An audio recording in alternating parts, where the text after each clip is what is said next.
পাড়া কি শুনবো রে লেওড়া? বোধা বউকে এখন হানিমুনে নিয়ে গেলে কত টাকা খরচ হবে জানিস? লেওড়া দিন শেষে বিড়ি খাওয়ার টাকা নেই, হানিমুনের টাকা কি পুঙা মেরে আসবে নাকি? আরে লেওরা টাকাটা দেখলে হবে? ওইখানে গেলে তো পক করতে পারবি। হ্যাঁ কান কি ছেলে সেটা ভাঙা চোদন খেয়েছিস কোনোদিন? বাড়া বিয়ে করার পর আমার পুরো জীবনটাই গাড়মারা হয়ে গেছে। বাড়া মানুষ বাড়িতে যায় একটু শান্তির জন্য, আর বিয়ে করার পর আমার পুরো জীবনটাই শান্তির ছেলে হয়ে গেছে। তাই আমি ঠিক করেছি ভোদার আবার রাত রাতে বাড়ি যাবো না। পল্টুদা, এইসব কি বলছো? রাত্রে বেলায় বাড়ি না গেলে কোথায় থাকবা? কেন চোদনা, এত বড় ক্লাবটা কি গাড় মারাতে আছে নাকি? আজ রাতে মালমুল খেয়ে ভোদা আমি এখানেই পড়ে থাকবো। যা বাড়া একটু মাল নিয়ে আয় তো। কি বলছিস কি বলা? হ্যাঁ মাল খাবি? এ চোদনা দাঁত কেলাচ্ছে দেখো, মনে হচ্ছে বাবার বাড়া থেকে ফেলেছে। যা ল্যাংচা, তুই কি বাংলা নিয়ে আয় গিয়ে। আচ্ছা পল্টুদা, ঠিক আছে।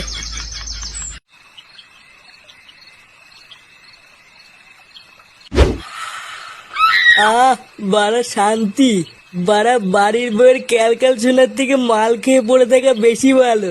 যেদিন থেকে বিয়ে করেছি লেওরা এক ফোঁটার সুখ পেলাম না। কেন রে বলা? হ্যাঁ সুখ পেলি না মানে?